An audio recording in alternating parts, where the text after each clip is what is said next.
All right, Algebra 2, Section 7.3, Day 3. We're going to simplify complex rational expressions. There's a three-step process. The first thing you need to do is you need to make sure that we only have one fraction on top and one fraction on the bottom. If you look here, top and bottom, one fraction, we're good on question B. But on question A, we have two fractions and they're separated by subtraction, or on the bottom, two fractions separated by addition. So for question A, we're going to have to continue step 1. If we don't have one fraction on top, then we have to find a common denominator and we need to add or subtract the fractions to make one single fraction. So with this one here, I'm going to take 2/3 and I need to find a common denominator with 1/4. Common denominator of 3 and 4 would be 12. So we're going to multiply by a value of 1, 4 over 4. And for 1/4, I'm going to multiply by a value of 1, 3 over 3. On the top, I'm now going to have 8/12 minus 3/12. Same denominator. Now in the bottom, we have 6 and 2 as our denominators. I'm going to make both of them have a denominator of 6. So 5 over 6 I don't have to do anything to. And then plus 1/2, I'm going to have to multiply that one by 3 over 3 to make 5 over 6 plus 3 over 6. Now we get to subtract, and when we subtract, we keep the same denominator, and we just subtract 8 minus 3, the numerators. In the bottom, we're going to add 5 plus 3, but we're going to keep that same denominator of 6. And I will have 5/12 over 8/6. So that is one single fraction over one single fraction. We move on to step 2. Rewrite the complex fraction as division. So I'm going to take this, I'm going to rewrite it as 5/12 divided by 8 over 6. So all I did was take this fraction bar and change it into division. And I moved the 5/12 there, I moved the 8 over 6 here. In this step, this is where we factor it and we check our denominators for any domain restrictions. I look at my denominators and there's no x's. So for this particular question, I'm not going to have to worry about domain restrictions, but we will when we get to the next one. But I can factor it. 5 over 2 times 2 times 3 divided by 8 is 2 times 2 times 2 over 2 times 3, which is 6. Step 3, follow steps for dividing rational expressions. So for dividing, then we change it into multiplication, and we reciprocate the second fraction. Okay, remember when I multiply, I just multiply straight across, so now these are multiplied together. And I can cancel any terms that were factored. So I can cancel this 3 with that 3, and I can cancel this 2 with this 2. We combine what is left over, and I have 5 over 2 to the 4th, or just simplify that to 5 over 16. Again, no domain restrictions for this one because it was just numbers. We didn't have variables. Question B. I already have step 1 taken care of. It's already one fraction over one fraction. So I'm going to move on to 2. Rewrite the complex fraction as division. So I'm going to have 3 over x divided by 9 over x squared.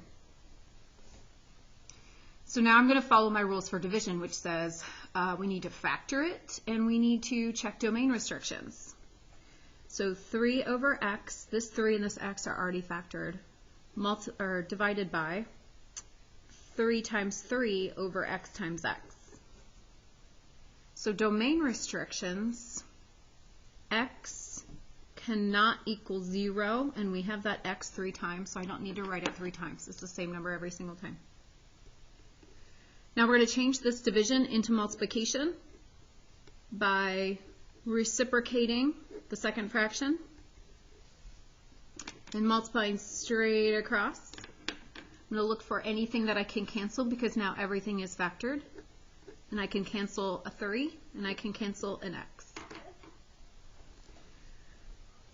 So I'm left with x over 3. You know, one step I forgot to do, at this step, after you reciprocate, you have to again check for domain restrictions. So here, x does not equal 0, the 3's don't count, so I kind of skipped this step just because the domain restrictions didn't change at all. Going back to here, now we have x over 3, and we have to finally, one more time, check for domain restrictions. So we have 3 in the bottom. That's not going to give us any domain restrictions, but we did have a domain restriction earlier, so that has to be added into the final answer. It canceled out, has to be added into the final answer. Question C, we have 1 fraction over 1 fraction, so we're going to turn that into division. We're just rewriting it. I guess we're not turning it into, it's already division. We're just rewriting the form to make it easier. Now I follow the rules for dividing. I'm going to factor. So x is already factored. 3x minus 2 is already factored. I kind of like to take a binomial, 2 terms, and when it's already factored, I like to put it in the parentheses just to tell myself that this is factored, just to help me remember that this is a factor, and that if I cancel this, it has to cancel all together. I cannot cancel just the 3x or just the 2. It has to cancel the whole thing. Divided by x, and that's a factor again, but this down here can factor. 9x squared minus 4 is a difference of squares. So we can factor 3x plus 2, 3x minus 2. So now I need to check my domain restrictions. 3x minus 2 does not equal 0. So 3x does not equal 2. X does not equal 2/3. There's a domain restriction. Over here, 3x plus 2 is different. When I solve it, I get almost the same answer, though. I get x does not equal negative 2/3. And then 3x minus 2 is the same as that. Now we change it into multiplication. So I've got x over 3x minus 2 multiplied by 3x plus 2, 3x minus 2 over x. So I flipped the second fraction to multiply. And we're going to multiply together. Here we go. Multiply.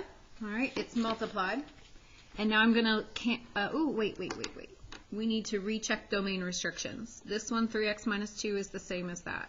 But over here, x does not equal 0 is a new one that I did not have originally up here. So x does not equal 0 is now also a domain restriction in the original. So we cancel out common factors. The x's cancel. The 3x minus 2 will cancel with the 3x minus 2. And we are left with 3x minus 2 over 1, which I'm not going to write it over 1.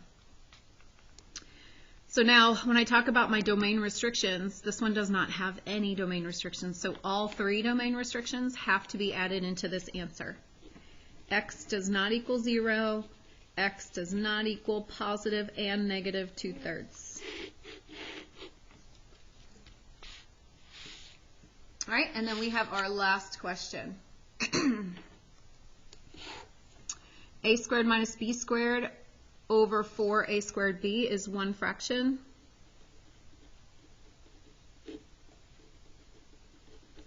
Divided by a plus b over 16ab squared. I just wrote it as division. Now I'm going to treat it like division, and I'm going to factor and write domain restrictions. So a squared minus b squared is a difference of squares. So I'm going to have a plus b and a minus b.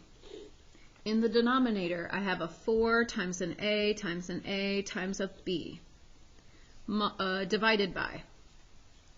A plus b does not factor, so I leave it as a factor, and I put it in parentheses so I can help remember that the only way I can cancel anything here is if the entire thing cancels. 16ab squared, I'm going to factor to 4 times 4 times a times b times b. Now you can factor the 4s further to 2s. Same thing over here, but I'm just kind of like looking ahead. I know that that's going to flip and I'm going to end up factoring or canceling a 4. So that's why I didn't take it to 2s. I just left it as 4s. All right, domain restrictions. A does not equal 0 and B can also not equal 0. Both of them are variables, so both of them cannot equal 0. Now we're going to flip this one and change it to multiplication. A plus B times A minus B over 4 times A times A times B multiplied by 4 times A times B over A plus B. I'm going to check my domain restrictions one more time. Here I've got A does not equal 0, already have that. B does not equal 0, already have that. But this one's new. This one I have to take the entire factor. A plus B does not equal 0. And you're going to solve for a variable, and we have 2 variables. It doesn't matter which one you solve for, but I usually solve for the first one, which is like alphabetical order. A does not equal negative B. So that is my other domain restriction. Okay, now we're going to multiply these fractions together. There you go, multiply them, and then we're going to cancel like factors. So 4s cancel, an A cancels, a B cancels, and this entire A plus B cancels with that entire A plus B. So I am left with A minus B and a B on top. On the bottom, it looks like I just have an A. So now I go through my domain restrictions once more. A does not equal 0 is the domain restriction that I have on this final answer. So because I have this domain restriction on the final answer, I do not have to write it. The other 2 I have to include as part of my answer. B does not equal 0 and A does not equal negative B, because those got canceled out. Okay, so you have a worksheet. Log on to my office hours if you have any questions. Look forward to hearing from you. Bye.